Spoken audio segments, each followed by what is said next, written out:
Olá pessoal, estamos de volta. Vamos aqui então dar sequência à nossa aula sobre atos cambiais ou atos cambiários. Na parte inicial da nossa aula nós falamos sobre o saque, né? Vocês lembram que nós estamos fazendo o estudo desses atos cambiários, sempre levando em consideração a letra de câmbio, porque a letra de câmbio é o título mais completo. Existe a regulação de todos esses atos cambiais em relação à letra de câmbio, lá na Lei Uniforme de Genebra, que foi internalizada, adotada no Brasil, muito embora com reservas. E nós vimos que a letra de câmbio é uma ordem de pagamento, tem sacador, tem sacado e tem tomador, e nós vimos na parte passada da aula que o saque é um ato de emissão do título de crédito. É a partir daí que surge o título de crédito. Vimos que o saque pode ser feito por mandatário, todas aquelas discussões envolvendo as cláusulas mandato comuns em contratos bancários, pelo qual o banco coloca lá uma cláusula no contrato e que diz assim: eu, banco, vou ser constituído mandatário do tomador do empréstimo para emitir títulos de crédito em nome dele, caso ele descumpra o contrato que ele tem comigo. Ou seja, ele pegou um empréstimo de 10 mil, ele não pagou os 10 mil, tem uma cláusula no contrato que diz que eu, credor, posso emitir um título de crédito em nome do devedor, representando esses 10 mil que ele me deve, né?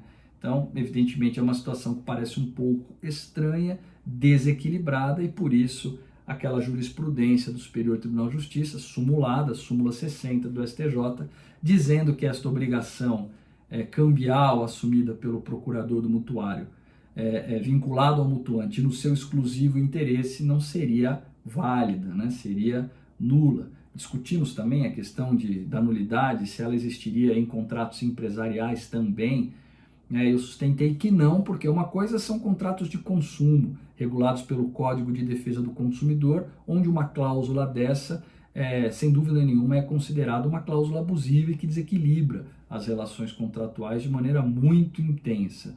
Contratos empresariais, a vontade das partes deve ser respeitada de maneira mais livre, pacta sunt servanda, em relação a contratos empresariais. Então, embora seja uma cláusula mais agressiva, eu não veria nenhum impedimento em reconhecer como válida essa cláusula mandato.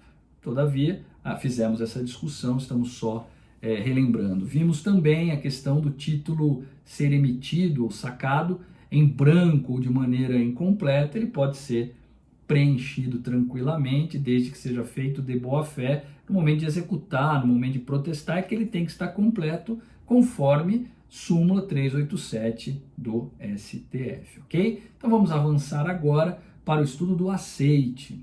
O aceite, esse ato cambial, ele tem especial relevância na letra de câmbio. Ele não existe em alguns outros títulos de crédito, mas na letra de câmbio ele existe por quê? Porque a letra de câmbio ela é uma ordem de pagamento que o sacador endereça ao sacado, mas o sacado não é obrigado a aceitar, né? Ele não é obrigado a cumprir esta ordem de pagamento contra a vontade dele. Então, o que seria o aceite? É justamente esse ato de concordância. Então, eu emito uma letra de câmbio, eu sou o sacador, dando uma ordem para que o sacado faça um pagamento.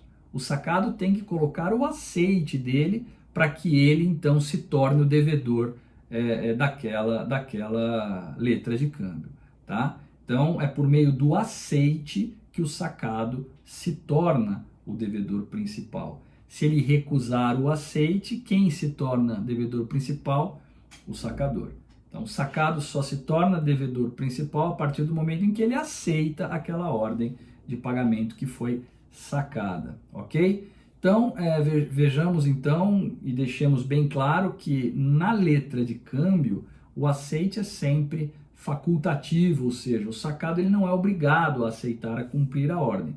Veja, ainda que o sacado seja efetivamente devedor, ele não é obrigado a querer representar aquela dívida num título de crédito, numa letra de câmbio, tá? Então ele pode se recusar a dar o aceite na letra de câmbio. Ele pode se recusar a dar o aceite de maneira integral, simplesmente não quero que esta minha dívida seja representada por uma letra de câmbio, não dou o meu aceite e, portanto, não me torno devedor principal do título. Devedor principal fica sendo ali o emitente, né, o sacador do título. Aliás, isso inclusive é causa de vencimento do título. Nós vamos ver quando falarmos lá sobre vencimento. Mas ele pode dizer, olha, eu aceito representar a minha dívida neste título de crédito, mas não nesse valor, num valor menor. E aí nós teríamos uma hipótese de aceite parcial, né? A lei uniforme também admite o aceite parcial, né? Ou a recusa parcial, conforme o ângulo que se analise a questão, né? É possível aceitar tudo ou aceitar parte, né? Aceitar tudo ou recusar alguma parte. E, de novo, é importante destacar, a recusa do aceite gera o vencimento antecipado da letra de câmbio para o sacador. O sacador se torna devedor principal e o título está vencido em relação a ele porque não houve o aceite do pagamento. Ou seja, o sacado não aceitou o pagamento, então o beneficiário ou o tomador poderá cobrar imediatamente esta letra de câmbio do sacador, ok? Uma outra observação, essas regras valem para a letra de câmbio, do aceite facultativo. Quando nós formos tratar de duplicata mercantil, as regras são diferentes. E a duplicata mercantil, como eu já adiantei para vocês, é um título muito mais comum no nosso dia a dia, no nosso comércio, nas relações empresariais. Talvez o mais comum, né? As empresas emitem lá uma nota fiscal fatura, aqueles boletos de pagamento bancário muitas vezes são duplicatas mercantis. Mas no momento oportuno a gente vai estudar duplicata. Por enquanto, guardem essa informação. Essas aqui são regras próprias da letra de câmbio em relação ao aceite. O aceite facultativo, aceite parcial, recusa gera vencimento antecipado, enfim. Mas essas são regras para a letra de câmbio. As regras do aceite para duplicatas são outras e no momento oportuno nós vamos analisá-las, ok? Muito bem, seguindo então, vamos ver o endosso. O endosso é um ato cambiário muito importante porque é o ato cambiário responsável pela circulação do título. E a circulação do título de crédito é da própria essência, né, do sistema cambial. Os títulos de crédito eles existem justamente para circular e com isso para facilitar as trocas, facilitar o comércio, né? O endosso, portanto, um conceito bom seria que o endosso é o ato cambial de transferência do crédito, né?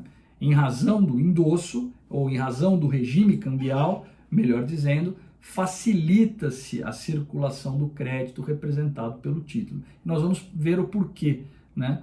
Por que o endosso facilita? Porque o endosso está sujeito àquele regime cambial e, portanto, autonomia, independência, abstração, inoponibilidade de exceções pessoais a terceiros de boa-fé.